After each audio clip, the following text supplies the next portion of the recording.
माननीय आमदार भारतीय जनता पार्टीचे नेते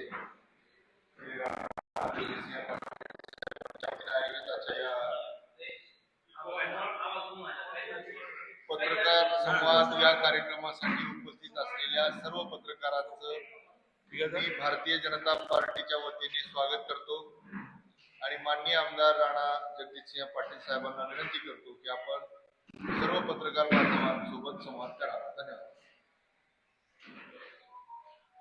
नमस्कार.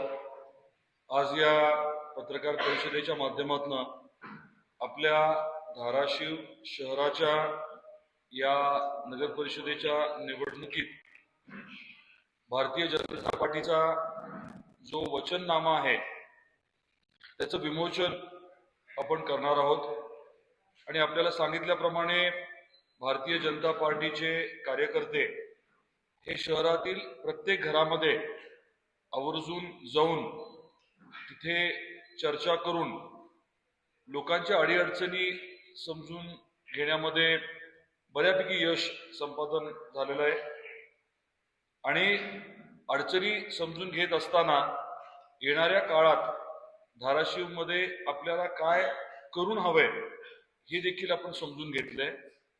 या दोन्ही बाबींवरती पुढच्या काळामध्ये प्रभावीपणे काम करायचं आम्ही ठरवलेलं आहे. प्रत्येक बाबीचं नोटिंग आणि पूर्ण माहिती आम्ही संकलित केलेली आहे. हे जे काही आम्हाला जनतेकडनं नागरिकांकडनं कळालं त्याच्या अनुषंगाने वचननाम्यामध्ये नेमकं आम्ही काय करणार आहोत पुढच्या 5 वर्षामध्ये ते आम्ही आवर्जून नमूद केलेलं आहे. विमोचन झाल्यानंतर आपल्याला देखील हा वचननामा जो आहे तो बघता येईल आणि त्याच्यामध्ये अधिकांश गोष्टी ज्या अपेक्षित आहेत त्या घेतल्या गेल्यात. चुकून काही राहिलं असेल, आपण काही सुचवलं, नागरिकांनी काही सुचवलं तर ते देखील आपण निश्चितपणे घेणार. इकडे जाऊन 2 मोठे प्रकल्प आपण हाती घ्यायचं ठरवले. ते दोन्ही विषय जे आहेत ते आपल्या वचननाम्याच्या पलीकडे जाऊन त्याच्या बाबतीमध्ये आत्ता आम्ही नियोजन केलेलं आहे आणि पुढच्या काही दिवसामध्ये एकदा त्याचा DPR झाल्यानंतर आपल्या पुढे आम्ही ती संकल्पना वेगळ्या पद्धतीने मांडणार आहोत. 2 विषय त्यापैकी एक म्हणजे धाराशिव जे आपलं शहर आहे त्याचा सगळ्याच बाजूने विकास व्हावा. सर्वच बाजूने जे वेगवेगळे ज्यांच्या जमिनी आहेत त्या जमिनीला योग्य आणि चांगला भाव मिळावा, त्या रेटमध्ये वृद्धी व्हावी. बऱ्याच वेळेस काय होतं, कुठल्या तरी एका भागाचा विकास होतो आणि मग त्याच भागामध्ये लोक जे आहेत ते कमर्शियली कॉन्सन्ट्रेट होतात, तिथले भाव वाढतात आणि इतर भागामध्ये मात्र तुलनेमध्ये जे रेट्स आहेत जमिनीचे ते कमीच राहतात. त्यामुळे सगळ्याच बाजूने विकास व्हावा म्हणून धाराशिव शहराला रिंग रोड करण्याच्या बाबतीतली आपली एक जुनी संकल्पना होती ती आता अंमलात आणण्याच्या बाबतीत आम्ही निर्णय घेतलाय आणि नावच रिंग रोड आहे. सगळ्याच बाजूने असं गोलाकारामध्ये आपल्याला कनेक्टिव्हिटी वेगवेगळे आपले जे हायवेज आहेत, मग ते स्टेट हायवे असतील, नॅशनल हायवे असतील, त्याला कनेक्टिव्हिटी आणि शहरातनं लगेच बाहेर पडता येईल. रिंग रोडने शहरातल्या दुसऱ्या भागात सहज जाता येईल अशा पद्धतीचं नियोजन आपण करतोय.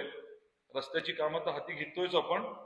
ट्रॅफिक मॅनेजमेंट आणि CCTVच्या बाबतीत 9,80,00,000ची निविदा आता काढण्यात आलेली आहे आणि आपल्या शहरामध्ये मोठ्या संख्येने CCTV कॅमेरा आणि त्याचं सॉफ्टवेअर उपलब्ध असेल. कंट्रोल रूम स्वाभाविक आहे ती SP ऑफिसला असणार आहे आणि आपल्या शहराचं पूर्ण नियोजन जे आहे या अनुषंगाने CCTVच्या माध्यमातून होईल. त्याच्यामुळे जे काही गुन्हेगारी प्रवृत्तीचे लोक आहेत आणि गुन्ह्यांवरती मोठा आळा बसणार आहे.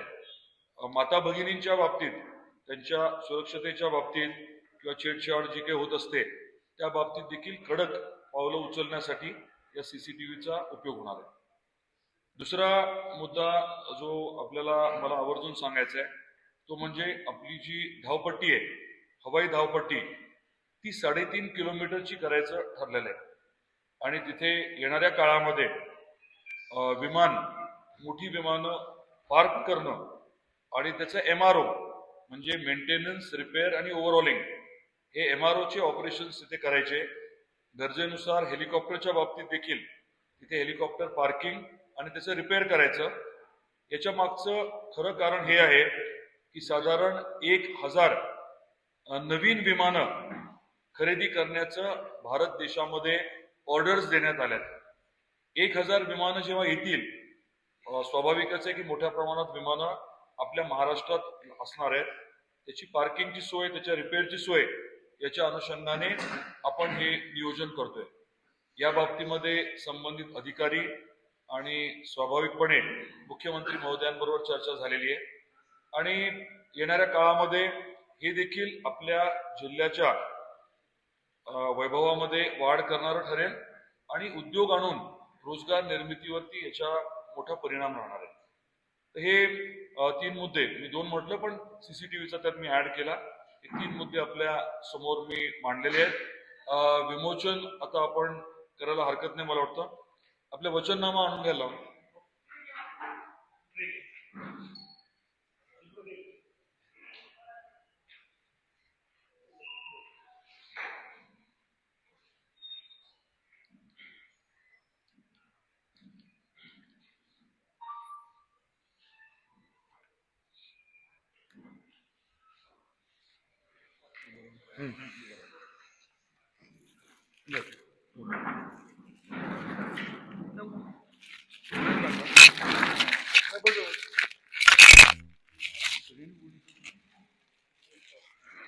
बाकीचे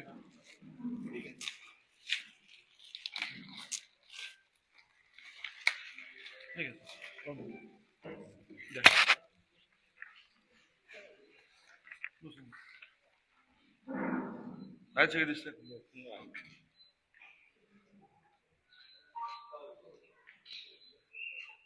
थँक्यू. हे सगळ्यांना जरा द्या ना.